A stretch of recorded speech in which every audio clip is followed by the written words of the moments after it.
Greetings and welcome to today's hour-long cut-up lesson thing. Today we are going to stray a little bit from the regular landscapes and paint a winter cardinal. Now I did this lesson last year and cardinals, they always meant a lot to me because I think it was always my dad's favorite bird, minus the pileated woodpecker, but the type of bird you see semi-regularly.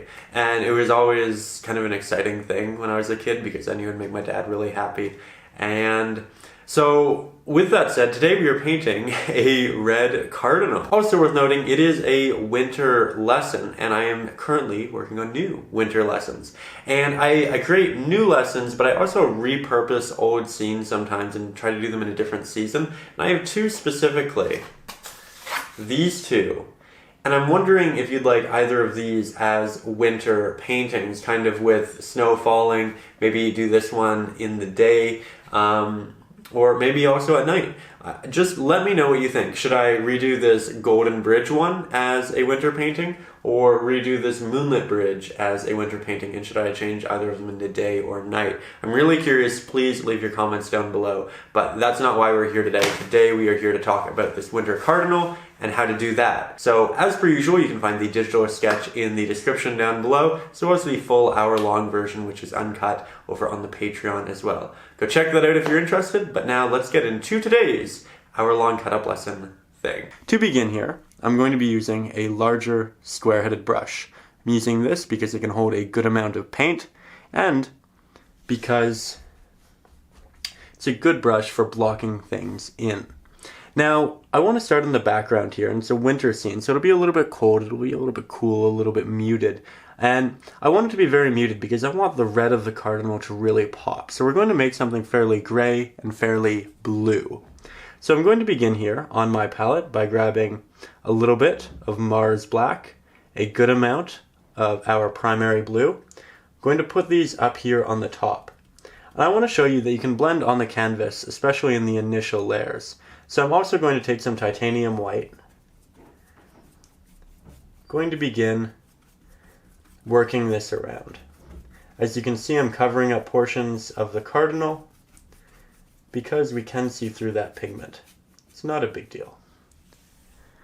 So we're starting there. And I'm always ensuring that my brush is damp because it'll extend the wet life of my paint. Now, I'm going to want there to be differences in this pigment. I want some areas to be brighter than others, some areas to be darker. So here, we'll throw in a little bit of titanium white, up at the top, up at the bottom, down at the bottom rather. Right now, it's all very choppy. It's not blended well or smoothly. It's not intended to be. We'll throw some Mars Black in a couple of areas as well. And then we can begin to blend it all softly together. Because the water was on our brush, we should be able to do so fairly smoothly, as you can see here. And now we have a very simple blue background. We want it to kind of have a bit of a impressionistic effect in the background, and that's because we want the foreground and the cardinal to really pop.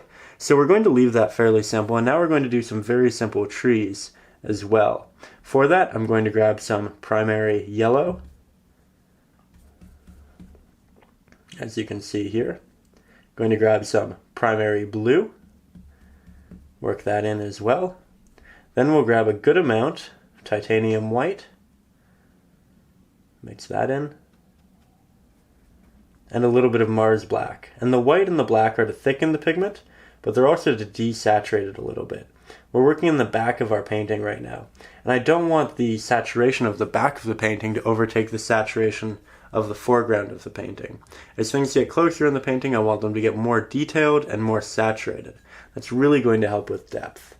So, we're starting with all of these mixes of colors. So I'm moving up like that, and then eventually we go into the blue. And when we go into the blue, I'm moving my brush onto the side, as you can see, creating some fine lines. Now something we're going to want to do is add a bokeh effect of snow. So this is going to be snow falling in the background, but it's going to be kind of out of focus. It's going to be larger, it's going to be smaller. So we're going to take this medium-sized round-headed brush because it has a feathered edge and it can create very soft effects. We're going to ensure that it's quite damp because we want our paint to be fairly transparent. I'm going to take some of this titanium white, as you can see. I'm going to pick an area, say right here. I'm going to add in a little piece of snow. And then I'm going to take my pinky finger. You can use another brush for this instead. Just going to very softly move it out. Do another one right there, then blend it out. Then I'm going to go back to the larger square-headed brush, going to ensure it's damp so that we get a nice crisp line and we extend our wet life of our paint. Going to grab some burnt umber, going to grab some titanium white, going to grab a little bit of Mars black. This is going to again thicken the paint but also desaturate it a little bit, which is just what we want. Now I'm trying to ensure that this tree, this branch that we're currently being perched on, is always evolving and changing. I don't want a straight branch. That could look very still, it can look a little bit boring, and that's what we were trying to avoid here. So we're trying to ensure that we include lots of little bumps and details. So if I want the light to look like it's going like that, then this area of the tree needs to be darker and both sides need to be, or this area of the tree, this middle portion needs to be brighter and both the sides need to be a little bit darker. So that's what we're going to do. We're going to take some titanium white, some Mars black. We're just going to go over that edge area again. Just like this, creating those nice clean lines. I'm letting my brush strokes show through so it looks like pieces of bark. Makes it a little bit more interesting. Then we're going to take that same mixture, we're going to throw it onto the other side of the tree. If you get too much black or too much of one color, you can wipe it off on the cloth and then go back into your painting.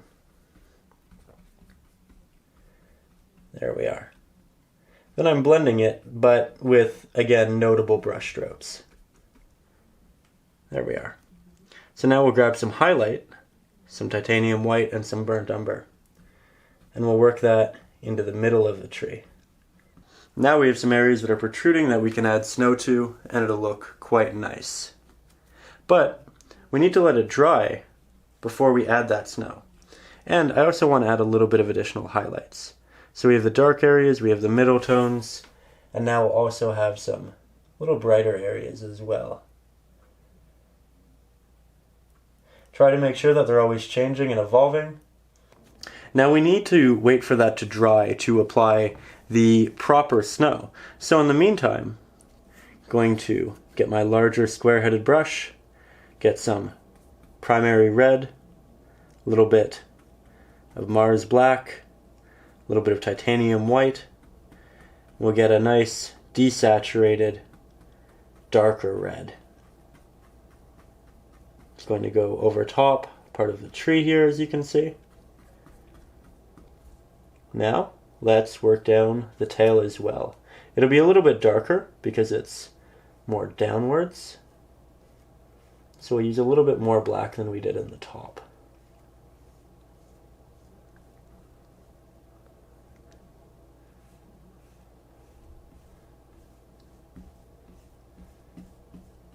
There we go. Coming along quite well.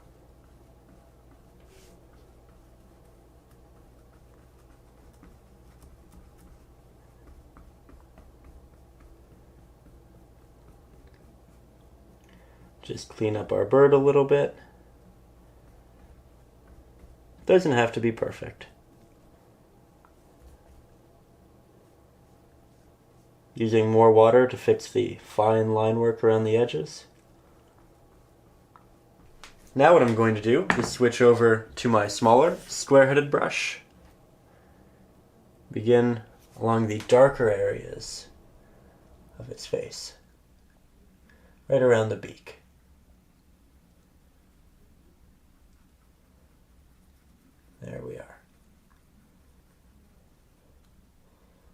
Moves up around the eye. Should be right there. Doesn't have to be exactly like our initial drawing. Whatever feels right. Sometimes things that look great in line work don't always translate well into pigments and palettes. Now we need to let all of that dry. In the meantime, I'm going to switch back over to my smallest round-headed brush.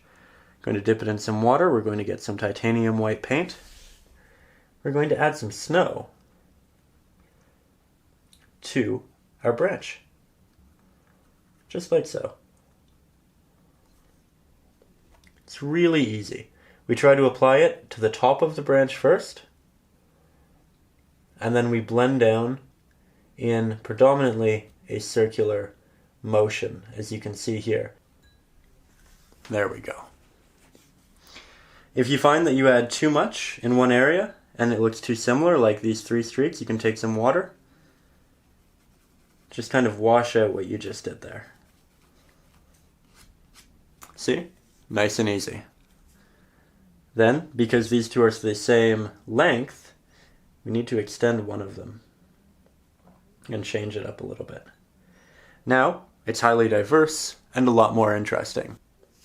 Now I'm going to work on the beak. I'm going to use the same brush. We're going to grab some primary yellow, some primary red, mix up a nice orange pigment. Now we'll throw that on there too.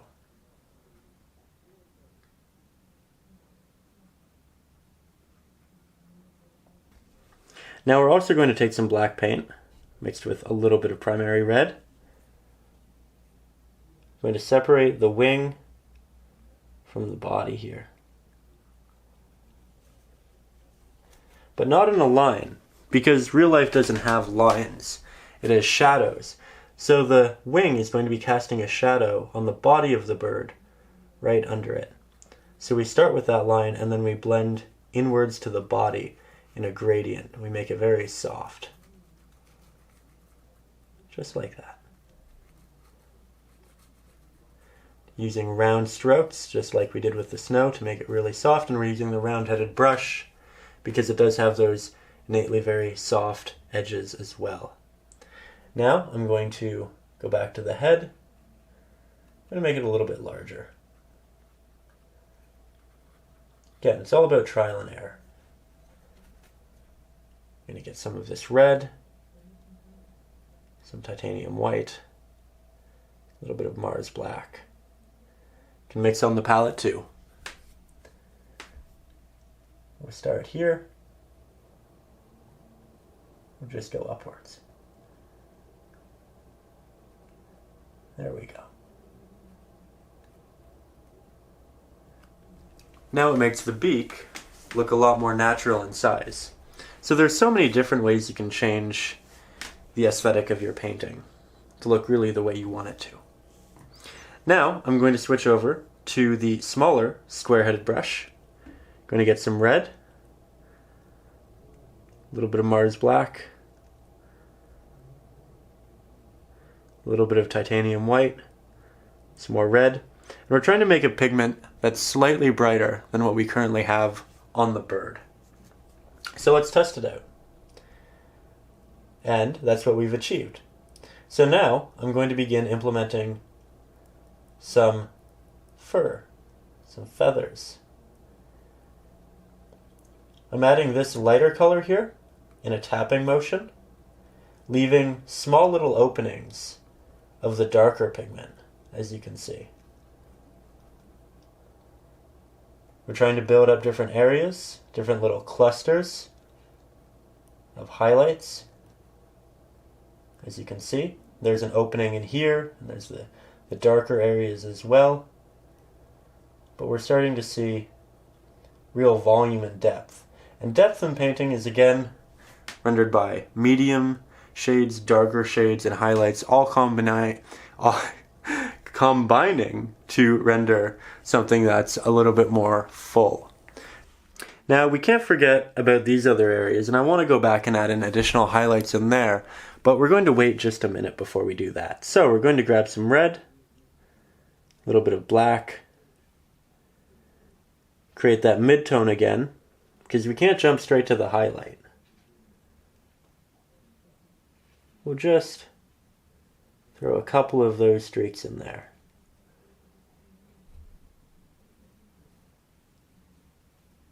Three or four of them should do. Then we'll grab a little bit of titanium white, brighten it up, and incorporate a little bit of the highlight as well. Not too much.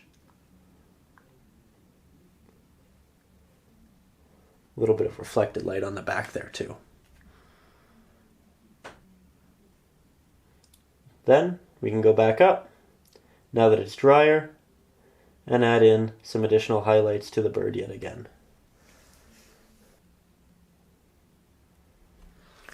There we go. And add a little bit of a highlight down here as well, to the folded part of the wing.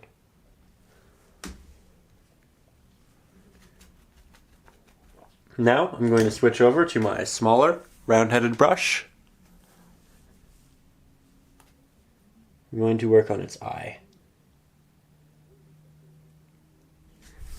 I'm going to take my hand, steady it,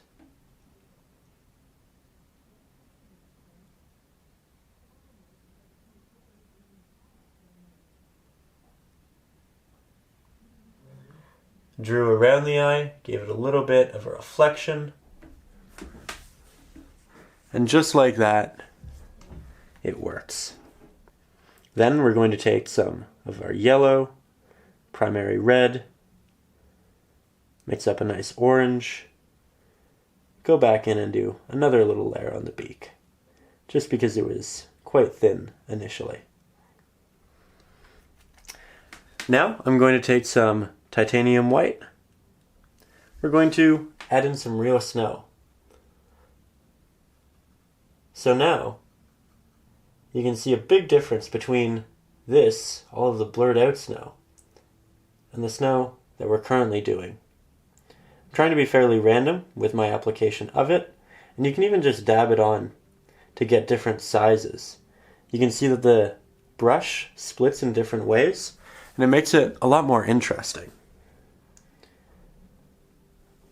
You can also take some pigment, a lot of water, and throw some snow on like that too. And now back to the titanium white to add on a little bit of larger snowfall. We can throw a couple over the bird just to make it look like the snow is falling everywhere. Hey there, it's Ryan O'Rourke. I truly hope you enjoyed today's little extra video. It was essentially a cut-up version of one of the many hour-long lessons which we offer over on patreon.com. Over there you'll also find digital sketches of the 10-minute painting lessons, digital sketches of these hour-long painting lessons, and a bunch of reference photos as well. So if any of that interests you, or if you just want to support the channel, go over there and check it out. It is a pleasure to make these long form videos, and I love to share them with all of you. So thank you so much for watching. I will see you next Saturday with a new video, and above all, as always, stay creative.